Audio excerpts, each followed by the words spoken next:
So basically, Remind me. and thanks to all of our members and activists for joining us on our webinar, our first one of 2017, Network's 2017 Legislative Agenda Update, New President, New Congress, New Year.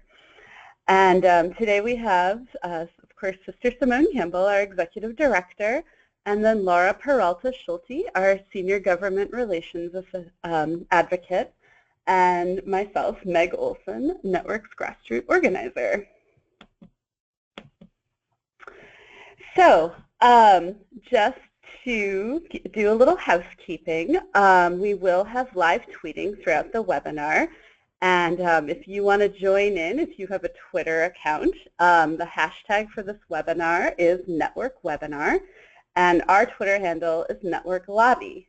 And and each of our presenters also has a handle. Here's mine, Mega STL.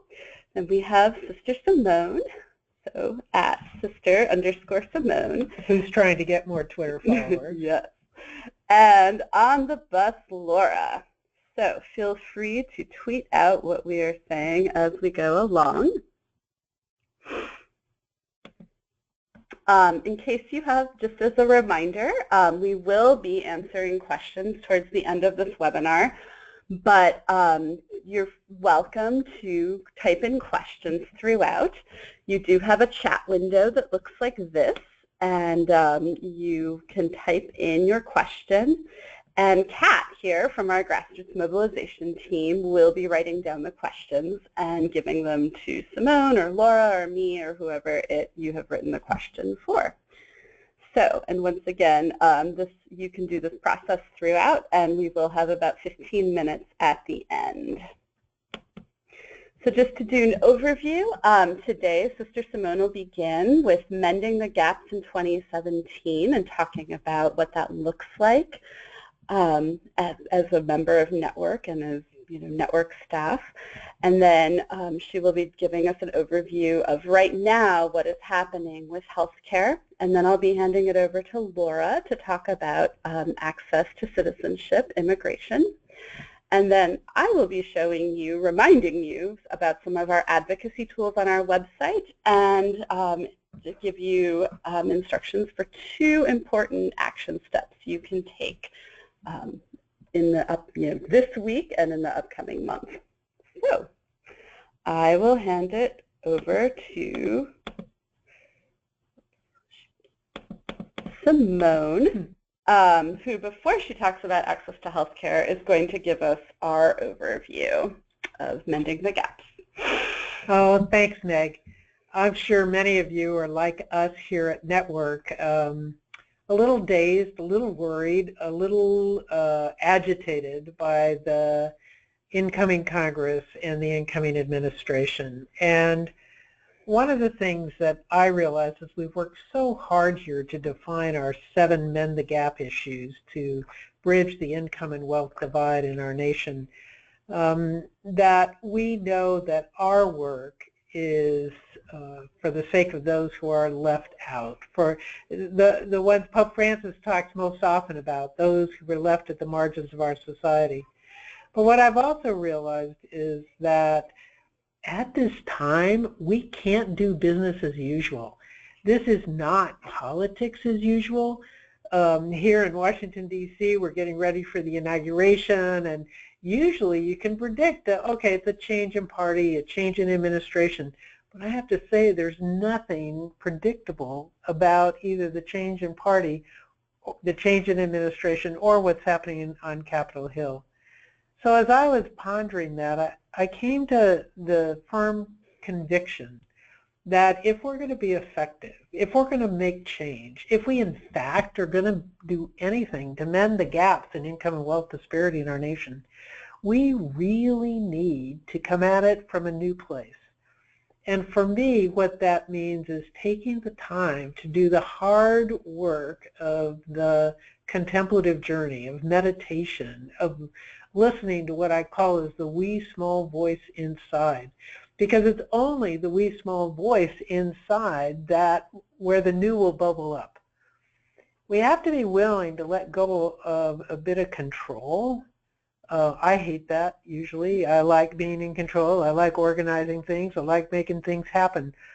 But in these times of such worrisome reality, we've got to listen to that inner voice and then be willing to act on it. One thing I do know as a person of faith is that when the prophets and the apostles and anybody else challenged and said, well, what's going to happen to us? Who are we to speak up? The response always was, you would not be left orphaned. And I really think what we're called to is this moment of reflection, to listen deeply and then engage where we're called. Trust what you hear. Share what you hear. Now, many of you know that I talk a lot about holy curiosity and sacred gossip. Well, holy curiosity in this time, I think, is really curious for what that wee small voice is, for what's happening, for coming from that deeper place inside ourselves, taking the risk to let go of business as usual and embrace the new. So that's the first step for Network in this challenging political landscape, is to listen for something new. Now, I know from my own experience that that's where our beloved bus came from initially in 2012. So if a bus can come from there, who knows what could happen if we all spend our time listening. So, step one, to mend the gaps in our nation, we've got to start from this place of reflection and listening.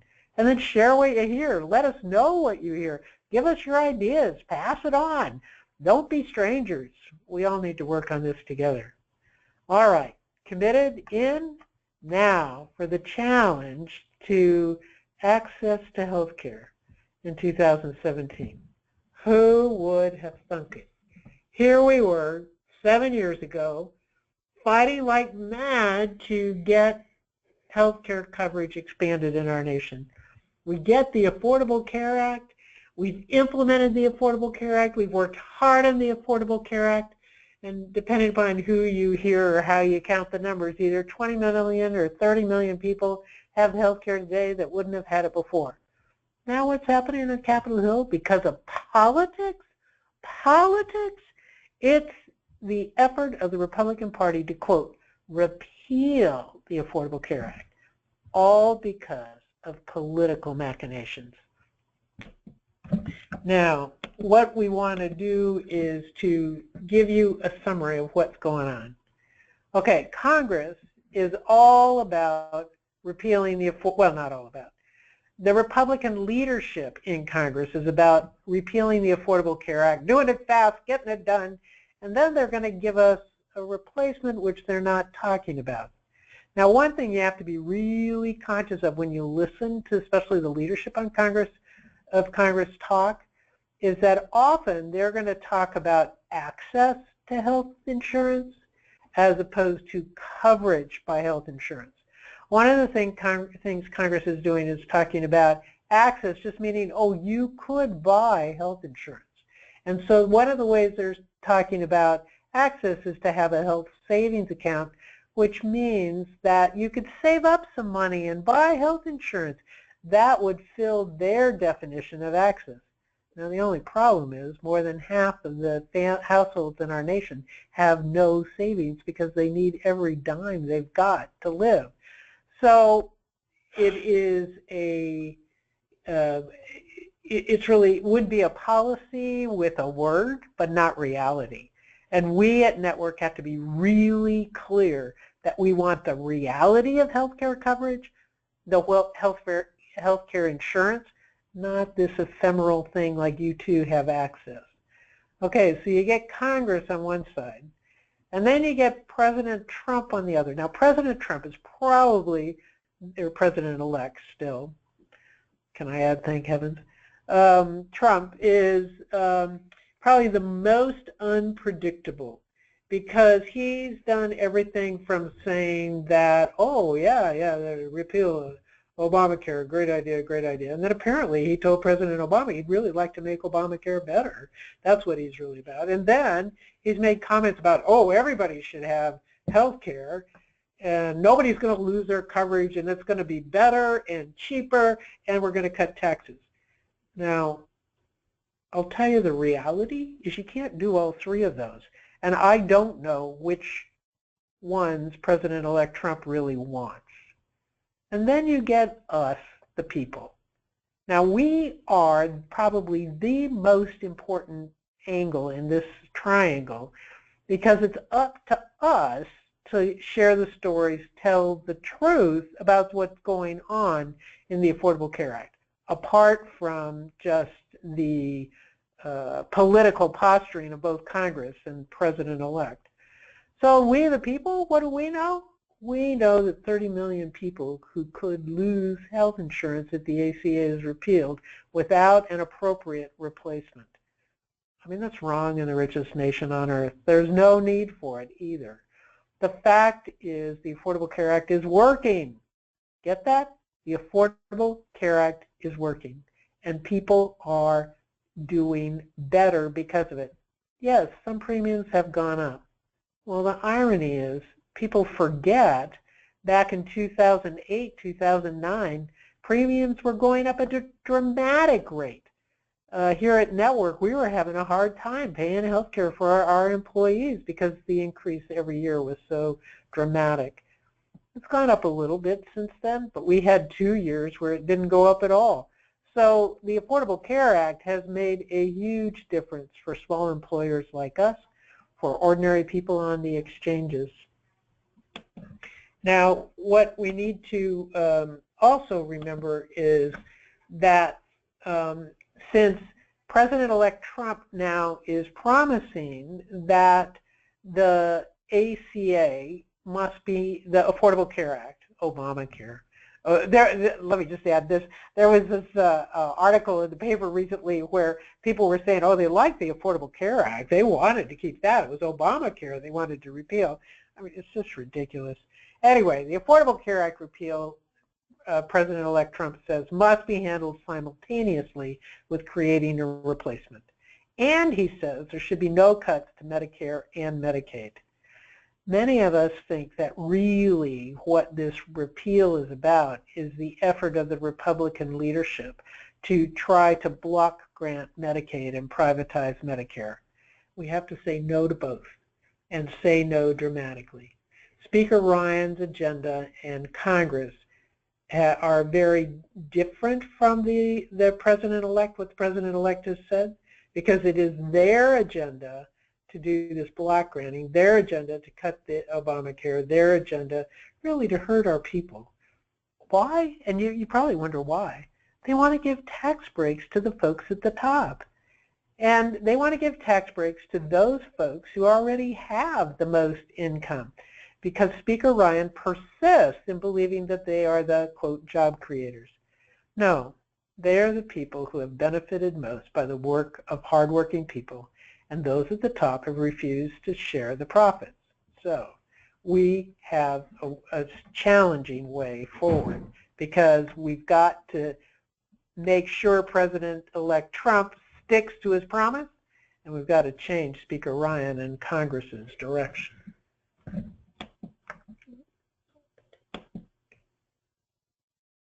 So what can be done?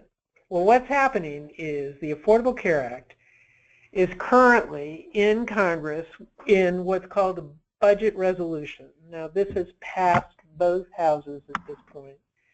And then that's just giving direction to the committees to create what's called a reconciliation document to repeal the ACA. And what we have to say to the members of the House and the Senate is no repeal without replacement. And any replacement must cover as many people and be as affordable as the Affordable Care Act. And we must also say that Medicaid may not be block granted. We must prevent structural change. That's called structural changes. We must prevent structural changes to the program. Let me just give you a story, because I've been talking policy here, but we heard from this family outside of Philadelphia, and the dad called up just distraught because he was so worried that the Medicaid was going to be changed into a block grant. What's happened, what his family story is that 17 years ago, they knew that he and his wife were pregnant with a Down syndrome fetus. They chose, as good Catholics, as we're taught, they chose to have this child. And Maura is a 17-year-old now. She's challenged, but she's also the joy of their life. And she is also autistic in addition to being Down syndrome challenged. They depend on Medicaid. They did the right thing from their perspective to bring this child into the world and believe the promise that was made to them that they would have the help necessary. Now, this for us is a pro-life stance, that it is Maura's right to receive medical care, her right to be able to live her life fully, and her parents' right to live with the comfort of not being terrified that she's going to be left in the lurch. So, for the sake of this family outside of Philly and for the thousands of families around the country, we know that we have to preserve Medicaid. And finally, the Children's Health Insurance Program also will need to be renewed this year without being cut. Now you think, well, we've got the Affordable Care Act. Why do we need the Children's Health Insurance Program? Well, the real reason is because there's a bunch of extra supports for kids with learning disabilities, kids coming from low-income families that need some additional nutrition and help. It has become the lifeline for schools as well as kids. So we've got our work cut out for us. This is where it stands. So what we need to do is to make sure that there's no repeal without replacement. That's easy. No repeal without replace. Make sure no people lose coverage. Protect key programs like Medicaid and the Children's Health Insurance Program called CHIP. And to lift up a faithful moral vision of health as a human right. Pope Francis has said this directly, but Pope Benedict said it, and Pope John Paul II said it, and everybody said it. So we've got to make sure that we see healthcare as a right. We're the richest nation on earth, and we can do better than what we've been doing. So, call-in days. Call daily. Call early. Call often. Don't put these numbers on speed dial. In the house, you can see the number on the screen, 1-888-738-3058, and that will get you through to your member of the House of Representatives. And in the Senate, 1-888-897-9753. Now, many of you live in what we call blue states, or you have a Democrat representing you in either the House or Senate. Call them anyway, and you know why? I never understood this before I came to D.C., but you can urge your member to, one, be a leader on this issue. You can urge your member to talk to members on the other side of the aisle. You can urge your member to issue press statements or to, negotiate, be clear with leadership about where you stand. If you have a Republican representative, we really need you to call. Call early, call often. Tell your stories and get those around you involved. This is where grocery store missionary work becomes important. Talk to people, talk to your neighbors, talk to those around you. Sometimes it's easier to talk to strangers than to talk to family members. I know, because we each have challenging family members, I'm sure. But those around you, get involved. Making these phone calls is not onerous. Might be a little scary the first time, but if you put them on speed dial, I'll promise you it gets easier and easier. And you give your name, give where you're from, tell your story, say no repeal without replacement with an equally good proposal. No changing of Medicaid, that's easy, and extend the Children's Health Initiative program. Thank you very much. And I just want to say these two numbers are Network's hotline, Healthcare Action Hotline numbers. You will always have a recording that will tell you what to say And especially if you're giving these numbers to your friends, you can assure them, you know, they won't be tongue-tied when they get patched through to their representative's office, because they will have been prepped by a friendly network recording reminding them of all the things that Simone just said. So. And the other piece about that is we do update that recording, so as the politics change, on our recording we'll have the latest status. So you'll be comfortable knowing that you'll know what to say to the person who answers the phone.